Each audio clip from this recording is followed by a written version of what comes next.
The funding for this video is provided by the amazing members of my Patreon. Also contributions from viewers like you. Thank you. Yeah, I started from PBS Kids. What you gonna do? Fight me? Anyway, roll the video.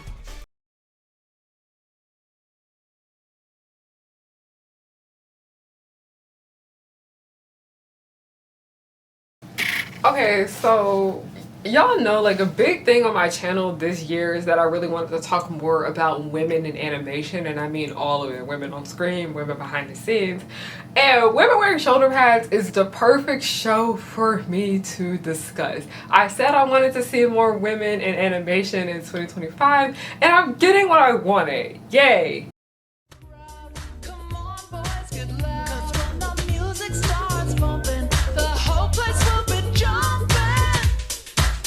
It's my scene, you know what Hey y'all, it's Harriana. I'm back with another video. Hi, hello, how are you doing? My name is Harriana. Welcome back to the pirate ship, also known as Harry Who's Pirate Ship. I am the captain. You are not my first mate. I don't got no first mate.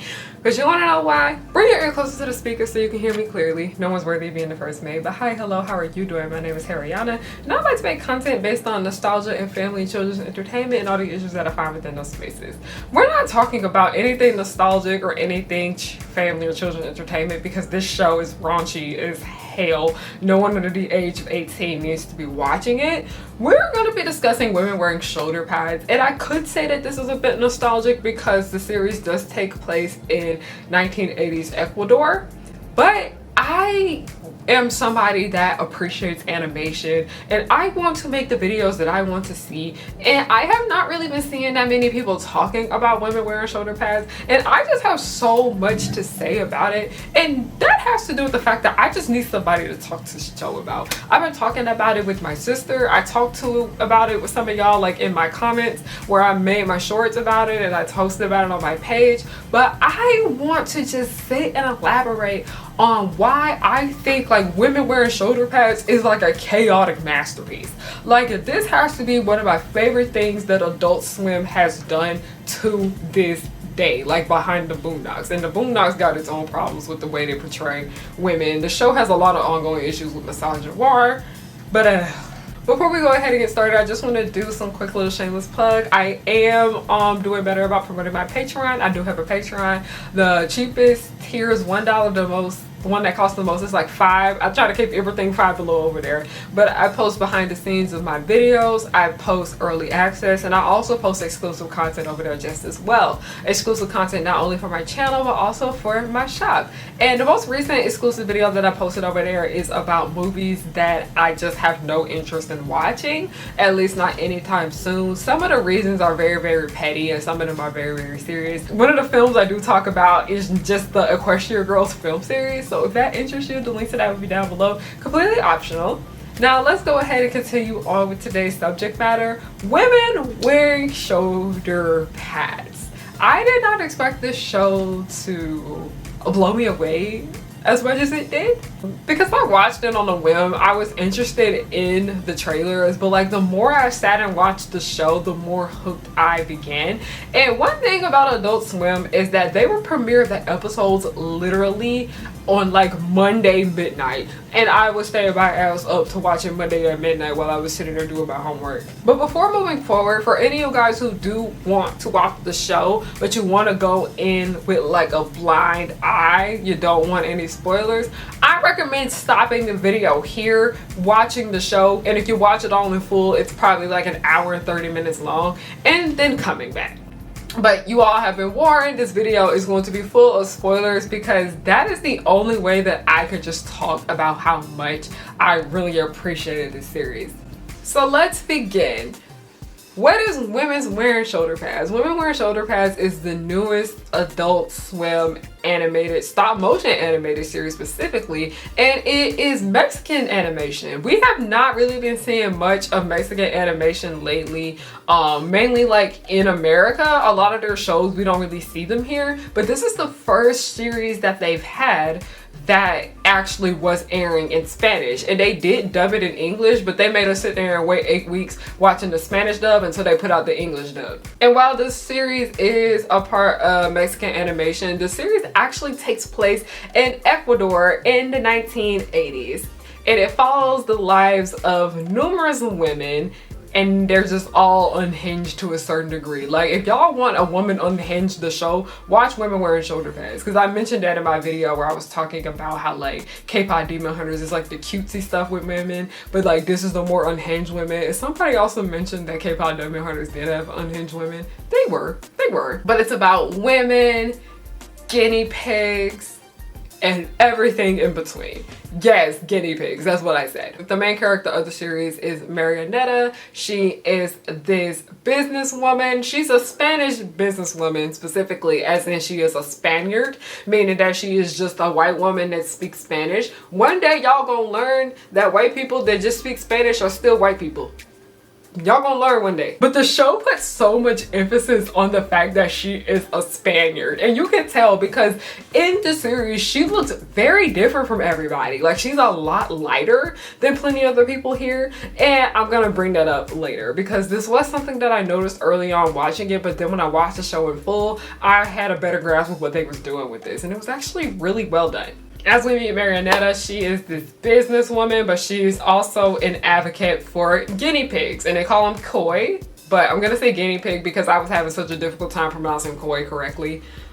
She's an activist for them. She doesn't think people should eat them. She said there are pets, they are not food. And she has an arch nemesis named Donna Quispe, who is a woman. She is a cook. She is also a businesswoman too, just as well. And she is well known for her guinea pig recipes. And because her daughter, Nina Quispe, does not like the fact that she is like, you know, cooking meat and cooking guinea pigs especially, she starts to rebel against her, and that's when she starts to team up more with Marionetta. And then we also meet Coquita, who is Marionetta's assistant, where she's just sitting along the sidelines watching all the mess go down. She's there taking care of Marionetta, she's assisting her for her needs, but we realize that there is something more that meets the eye when it comes to Coquita. And I'm gonna be honest, Coquita and Nina, those two ended up being my favorite characters, but Coquita for sure, that's my girl. That's my homegirl right there. We're gonna talk more about Coquita later because I do want to talk about certain things that have to do with her,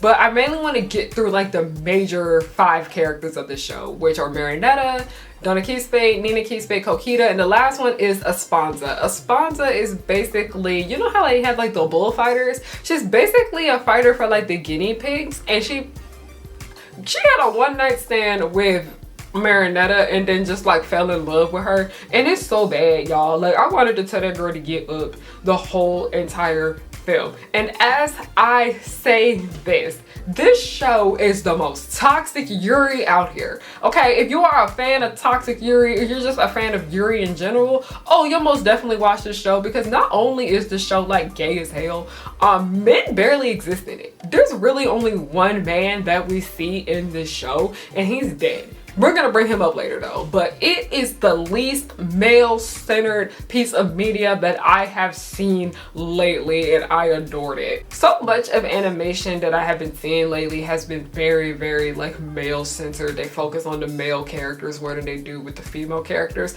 So it was a nice change to see that like men just barely existed in this universe. And when they were talked about, they were more so talked about like in passing. Men were spoken about here.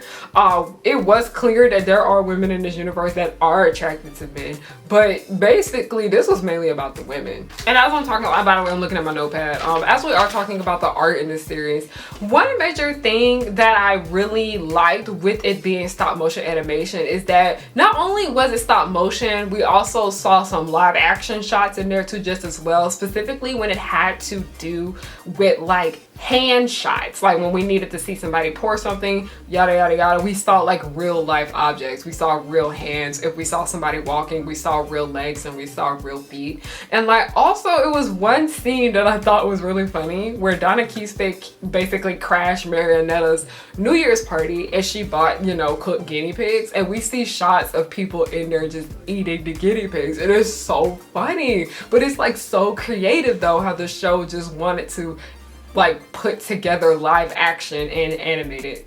Also, another thing that I noticed when it came to like the art of the show, there was a lot of like traditional art like in the backgrounds. Like when we looked at the scenery, we looked at the walls, a lot of that was traditional art. Because I noticed that there was a traditional art painting of Espanza that was in her home. And we also see this big mural of who we learn is Coquita and basically her biological father that she never really met.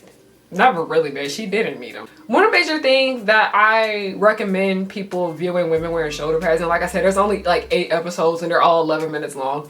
After you watch it once, I highly recommend watching it a second time. And I have numerous reasons as to why I think y'all should watch it a second time. But one of the major reasons, as I mentioned, the art. It's just like you're not able to take in everything on a first watch. Watching it again, you'll be able to see every little detail that goes into these scenes. And you'll understand why this matters to the plot.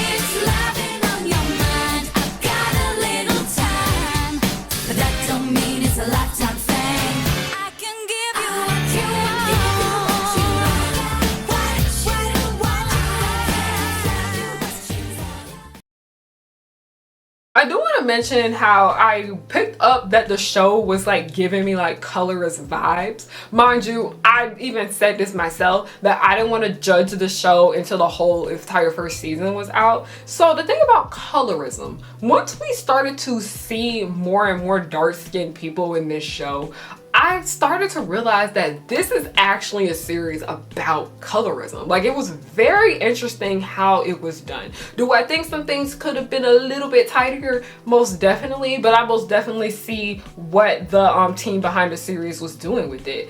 And it's also taking the time period into consideration matters just as well. The main reason why I was saying that the show was giving colorist vibes to me is because we saw like before we realized that Marionetta is a horrible fucking person, we saw like the major antagonist of the show was Donna Keith's, and she is this dark-skinned woman. She is significantly darker than Marionetta, and she is seen to be her enemy. And that really was like throwing me off a bit. It was making me like a bit uncomfortable. But like I said, watch the show in full. One thing I noticed is that Marionetta, she mistreats a lot of people, and they're all very much darker than her. Like Marionetta, I would even say is a bit colorist. And I think that was another way of the show showing us that she is just this horrible fucking person. And that's another reason why I said to give it a rewatch, because when you watch it in the beginning, you're kind of okay on Marionetta. You feel a little bit neutral on her. But the more and more time passes, you realize that this bitch is fucking terrible.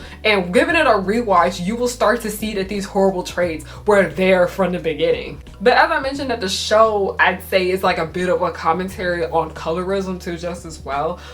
There are places where they travel to, and we see how like, okay, it was something that I have found out about how like colorism does affect jobs, especially like, you know, before like the 2000s. They were talking about how darker skinned women weren't able to get certain jobs because of the color of their skin. Oh, we most definitely see that a lot here, especially with the occupations that plenty of these women have. And we can even attest that part of the reason why Marionetta is so successful and why she has so much money is because of her white skin, because she is significantly lighter than everybody else here. Like I said, you realize the worst person in this show is that white woman. that white woman that speaks Spanish. But as I mentioned, all the women in the show are like unhinged in different ways. We have Marinetta, basically is just, she doesn't practice what she preaches. She's a performative activist. This show also is a very good commentary on activism too, as we see 3 different instances of it. We see how Marinetta tries to present herself as this activist for guinea pigs, but then we also find out she's fat phobic and don't actually care as much about guinea pigs as much as she thinks she does. She realizes that if she cares about this, the way she looks, and she makes it look like she cares about it, it gets her more money and it gets her more attention. And then we also meet that other lady who was the leader of the activist club for like animal rights. I forgot her name, but like let me tell you, she was not standing on no business. She did not stand on no business until Nina, Donna Keith's daughter, told her to stand on business. Nina is very interesting though, because she was the main person in that little activist group that actually was trying to do something. And she did try to do something when she was working with Marionetta, making that commercial. But then when Nina realized that Marionetta is full of shit, that's when she started to rebel against her and was like, oh, most definitely not. You need to be held accountable for what you did to your daughter. Put a pin on that, because y'all, when you find out who Marionetta's daughter is, that's the reason why I said to give this shit a rewatch. Like I said, the women are just unhinged in different ways. And then Donna Keith's, she, like I said, she basically is known, she is this chef, she's this cook, super duper popular, super duper famous for, you know, basically cooking the guinea pigs. We end up finding out that she is deeply in love. I say she just has a crush on Marionetta. And she kind of, it's funny because you realize that Donna Keith's is stalking her throughout the series, but then when you give a rewatch, you realize, oh, she has always had this crush on her. Because why the frick do you know what this woman smells like? Why do you know what she smells like? She's like, oh, I know what everybody smells like. Oh, no. You was snooping in that lady's house. You was snooping in that lady's house. You was sniffing her stuff. Because there actually is a scene where Donna Keith's was sniffing Marionetta's clothes. And then we have Coquita. Coquita, I adored her. I love her. We do find out later on in this show that she is Marionetta's biological daughter, but Marionetta did not take care of her. She basically sold her off to her maid. Basically, the woman that was Marionetta's maid basically was raising her, and Coquita always knew the maid to be her mother because she was her mother figure. Marionetta was just her birth giver. Coquita has a very interesting way of dealing with the frustration and pain caused by Marionetta. And she takes a lot of it through art, but she took a lot of it out through just kind of like scaring the shit out of her, where she was making it look like she was stalking her. And I have this, like, I'm gonna read it word for word right here.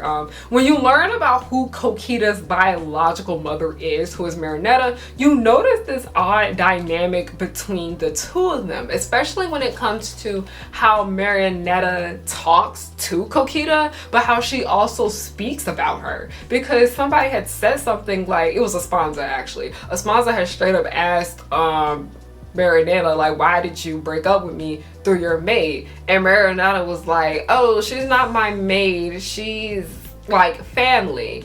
And then she still goes on and talks about Coquita as if she is her maid. But it's like on a second rewatch, you'll sit there and realize that Coquita has always been a bit uncomfortable with Marionetta's presence. Like, she always seems very tense when she is around her. And that's why in the end of the season, where Coquita does have her performance of her play talking about all the pain that Marionetta has caused her, she finally feels a little bit more free, because she straight up let this woman know, you are the reason why so much of the shit in my life was a mess, and I'm gonna let you know that, and I don't want much of anything to do with you. I'm not even gonna lie, that moment had me actually crying. I actually did cry watching that. You just see the frustration with her build up over time, because Marionetta did find out that Coquita was upset with her and she was the one doing all the stalking that was freaking her out and all of that. But also at the same time, Marionetta was like, let's just bury this, let's just move on and move forward. Marionetta most definitely just did not want to take accountability or own up to the fact that she did ruin Coquita's life a little bit.